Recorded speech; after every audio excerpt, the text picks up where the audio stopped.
It's a good day.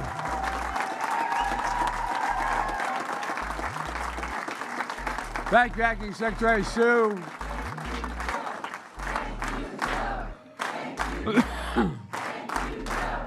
Thank you. I had no choice. My grandfather come down from heaven if I didn't do this. Excuse me, I have a little bit of a cold. Folks, it's an incredible honor. I really mean that. And I want to thank Acting Secretary Sue and the Department of Labor for this incredible honor. You know, I measure the importance of any award I ever received based on the character and consequence of the organization that's bestowing it. And the Department of Labor is an organization of character and consequence. And I'm honored. I'm honored to be joined today by leaders of character and conscience. Many of you sit right here in the front row. Half my cabinet's here.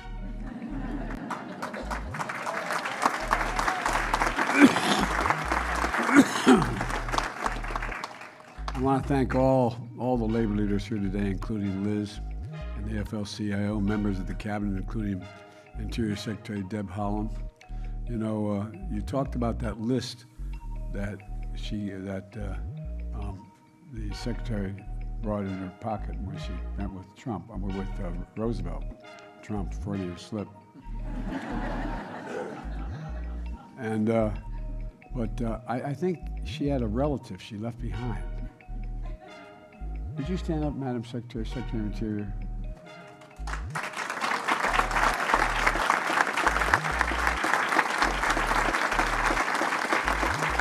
I've been around a long time. She's the only secretary I've ever worked with or had working for me.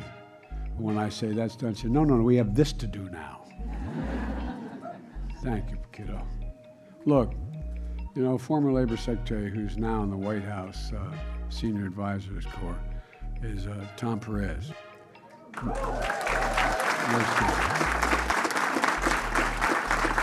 Tom, thanks for sticking with me. And members of Congress, including Maine Senator Angus King and Shirley Pingree. Where are you guys? All over here. Okay, there we go. And by the way, last night we were doing a Christmas event at the house, and I got finished talking to a group of folks from labor, and my wife said, and by the way, his wife's a member of a labor union too. I'm Joe Biden's husband. She's not here today, but she's been a long-time union member of the National Education Association.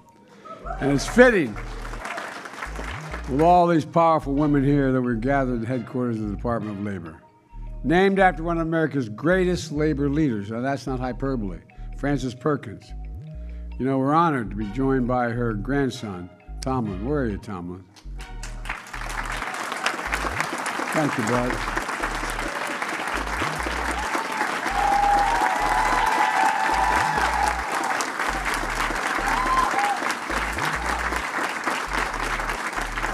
Saturday, March 25th, 1911.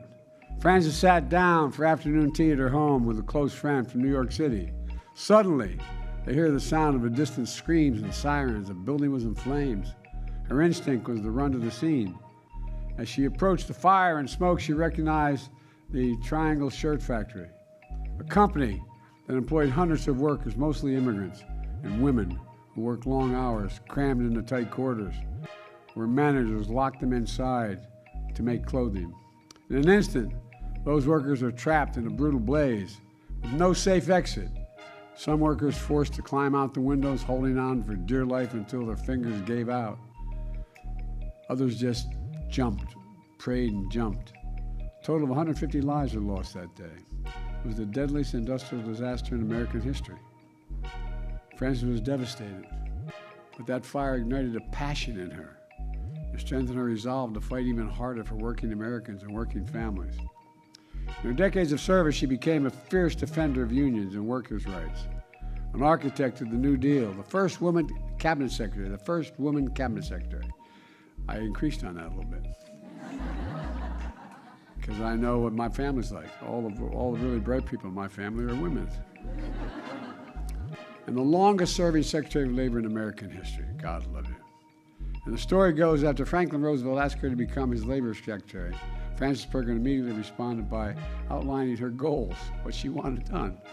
She said, I want unemployment relief, overtime pay, child labor laws, minimum wage, workers' compensation, national health insurance, and Social Security.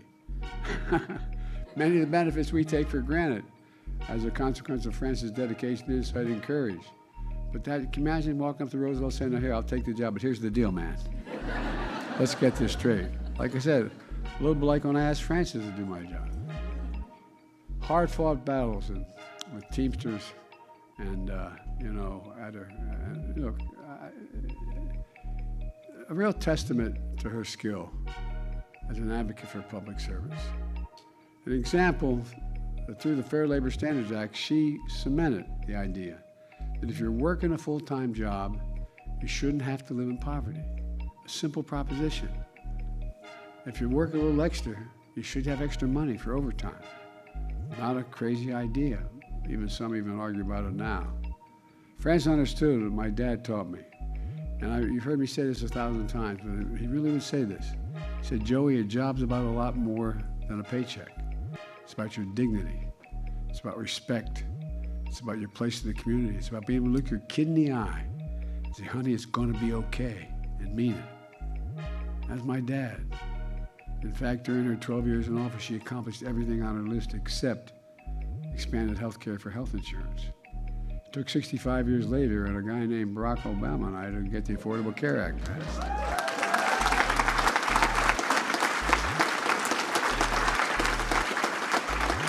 But thank God all of us here protected and expanded the Affordable Care Act. Look, it's clear that Frances Perkins and a generation of activists and labor leaders laid the groundwork for much of what we've accomplished in the last 4 years. We're fundamentally transforming the economy by breaking an economic orthodoxy that has failed this nation for generation after generation, in my view. Trickle-down economics, the notion that if the wealthy do very, very well, a little trickle off their tables onto our kitchen table. My dad used to say, nothing ever trickled on my table, honey. No, I'm serious. My dad was a really well-read man who didn't get to go. He went accepted to Johns Hopkins, but during the war, he never got to go. But my dad was a well-read guy. Well, the primary benefits to the very wealthy and biggest corporations were trickle-down economics. And that didn't do much for working people in the middle class and left too many people behind. Together, we built an economy from the middle out and the bottom up, not the top down. Because we know this simple truth. Wall Street didn't build America. The middle class built America. And unions built the middle class. That's a fact.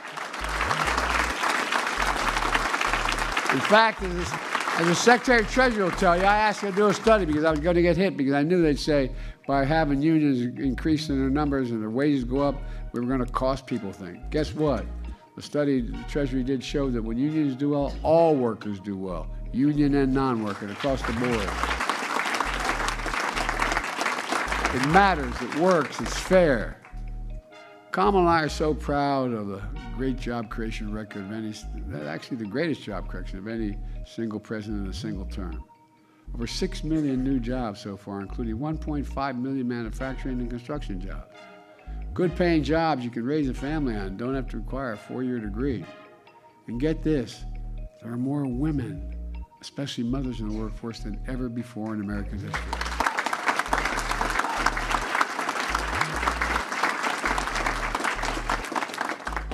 We're so damn proud to protected pensions of millions of union workers and retirees. When I signed the Butch-Lewis Act, think about that. Imagine what the average American would say if you were going to do that with their Social Security, which this guy wants to do. Imagine if he said your pension, you can't count it anymore. In addition, we've recovered more than $1 billion in back wages and damages for over 600,000 workers here in America.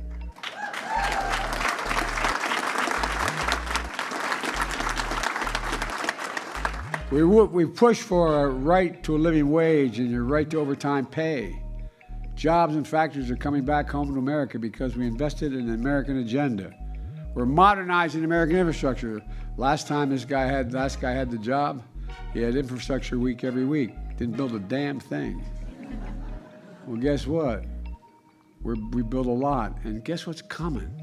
Look, folks, one of the things that is frustrating, I knew this was going to happen because I've been around a long time. I talked over to the Secretary of Agriculture and other places. Guess what?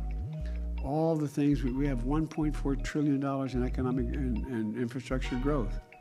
That's thousands of good-paying jobs. The CHIPS and Science Act, investing billions of dollars, building these fabs that are going to house hundreds of people working, thousands. They're going to be getting paid about average $102,000 a year and don't need a college degree. So much is going on. But it's going to take a little bit of time. But we got to make sure to protect the onslaught that's going to come, because it's hard to see right away. And by the way, I know I got criticized by putting as many of these programs in red states as blue states. Actually more. Well, guess what? The red state guys screwed it up. And we got to benefit. We represent all of America.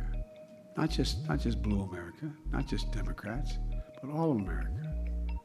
Look, as we do all this, we're buying America, using American workers, using American products. And we're standing up to America for American steelworkers against China's unfair trade practices. We're appointing a National Labor Relations Board that actually believes in unions, has pro-union members on the board. James Notion. And a special thank you to the chair of the board, Lauren McFerrin.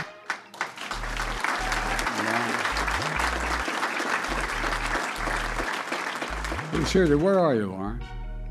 There, thank you, Lauren. Don't be so shy. Stand up. Let everybody see you.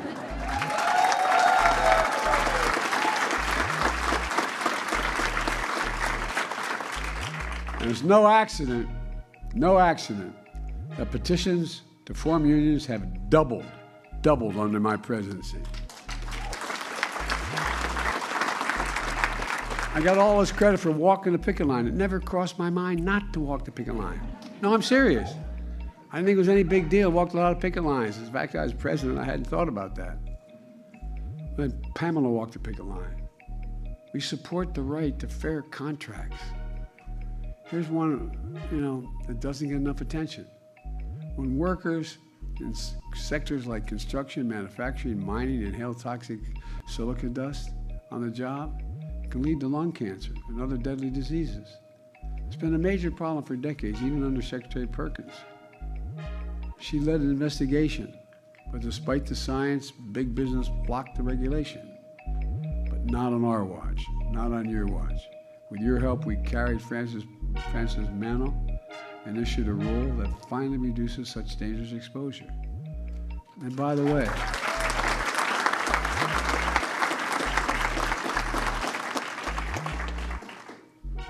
our Secretary of Veterans Affairs is sitting in front of me here, one of the really good guys. I really mean it. What we not only did with the CHIPS and Science Act, and then we went and made sure we were going to take care of veterans. We said all those folks in my generation exposed to Agent Orange couldn't prove that their illness was a consequence of it. And all those like my son's generation that exposed to toxic burn pits in Iraq and other places, that it's assumed that my son came back, for example, with stage 4 glioblastoma, more brain injuries than anything else. And guess what? They're entitled to the benefits that they were going to get if they had not lost their lives, their families.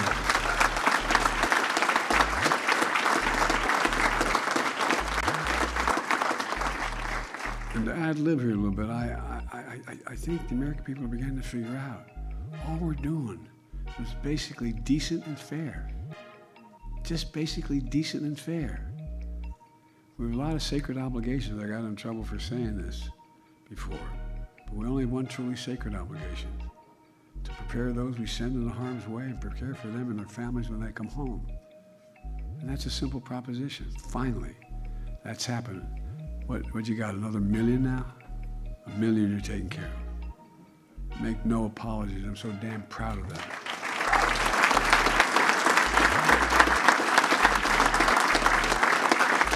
Look, folks, in our 4 years together, we made historic investments that have changed the course of the nation's future and will have a lasting impact for decades to come.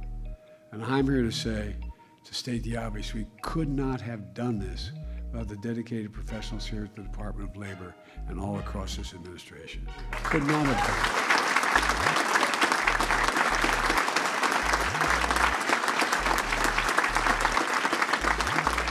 And I'm damn proud to be known as the most pro-labor administration in American history, because we are. We are. We make no apologies.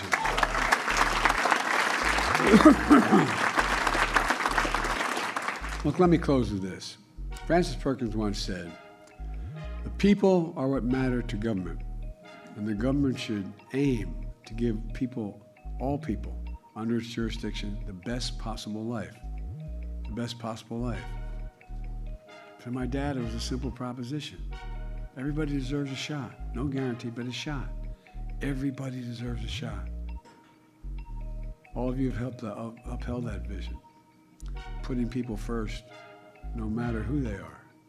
Another important legacy of our administration is making sure we learn from history, lift up stories that often have gone untold.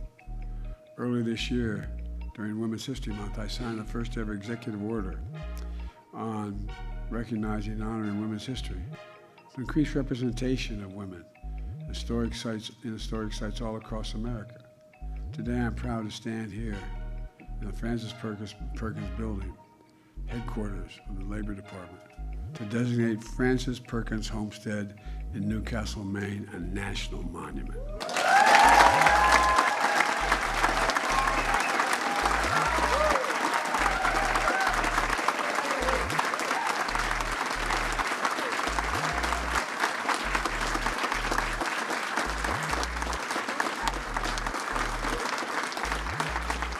Secretary Holland is also going to be announcing 5 new National Historic Landmarks to honor women's contributions to American history. It includes Charleston's Cigar Factory, excuse me, where black women led worker strike that opposed gender and racial discrimination, and advocated for better pay for working conditions. Look, too many people want to rewrite history or ignore it. Look, all we want to do is make sure we record history, the good, bad, and the indifferent, who we are. I was able to show up in an Indian country and apologize for what we did to Indian Americans, for the schools we made them go to and took them right off the reservations for their parents.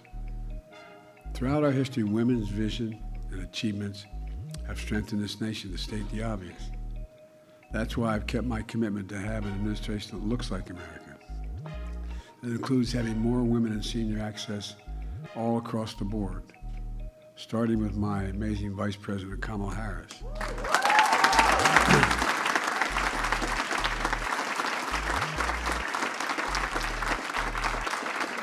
It's about time we honor them in building an American Women's Museum, History Museum on the Mall. And the Women's Suffrage National Monument on the National Mall.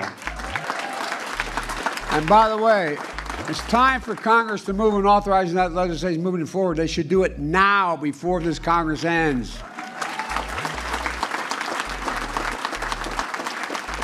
Folks, our administration is coming to an end, but our work continues. We get up, we keep going, we keep the faith. I know I will, I know you will. You just remember who in the hell we are. We're the United States of America.